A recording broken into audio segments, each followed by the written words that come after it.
Hey, I don't know who the fuck need to hear this, but I don't give a fuck what part of the community that I'm from. The moment I had a child, it wasn't about me no more.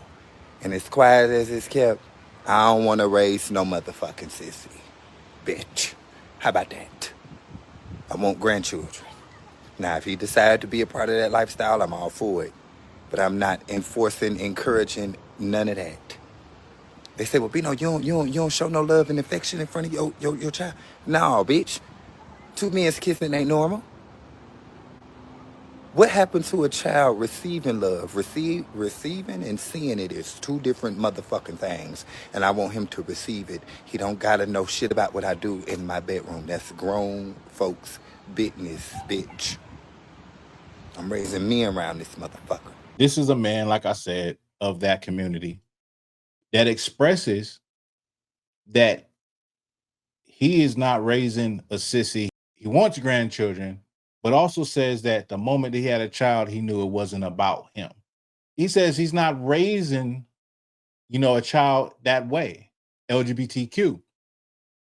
What he does is what he does. That's grown folks' business. You see, in the Black community, we have that thing in our community, do as I say, don't do as I do.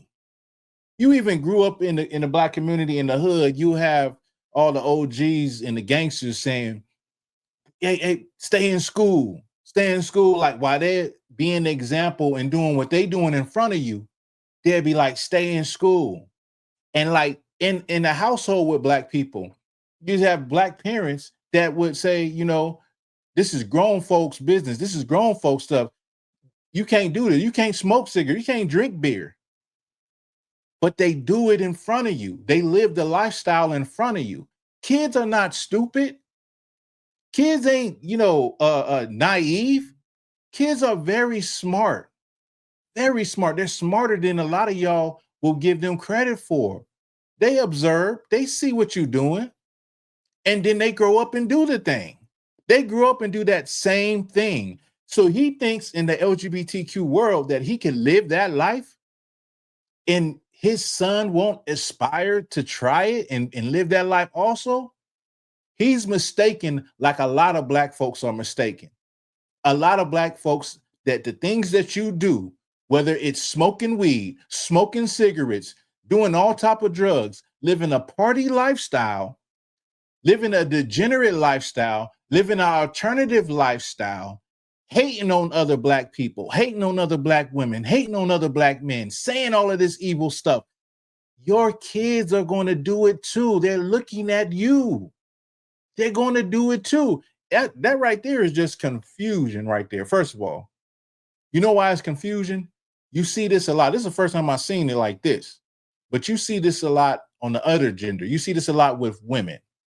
You see women that are in a relationship with a stud, but they have kids. At one point in time, they was with a man, but then decided, he broke my heart. Now I'm gonna try this out. Now you see this one. He's in that lifestyle and he has a son. It's confusion, y'all. That's what it is. Let me I gotta take my hat off. The Bible says this. It says, train up a child in the way that they should go, and when they are old, they will never depart from it. You could raise, like a lot of y'all say that it don't matter what you do, a kid is going to do what they want to do when they get older. That is not the case.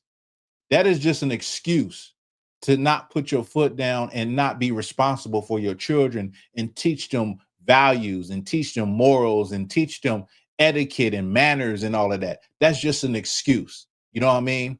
Many people, especially in that community, have come from broken homes, have come from backgrounds where they've been abused, where they've been in homes with drug addicted parents, where they've been molested. That's proven, right? But if we grew up in a perfect world, in a perfect household would be this. Not that you're the richest, not that you got everything you want, but that you have a mother and father, and that they're teaching you righteous morals and principles. Has nothing to do with living in the best neighborhood, being rich, having money. None of that even matters. But those principles do matter. And a child is going to do what they seen their parents, the people in their house do.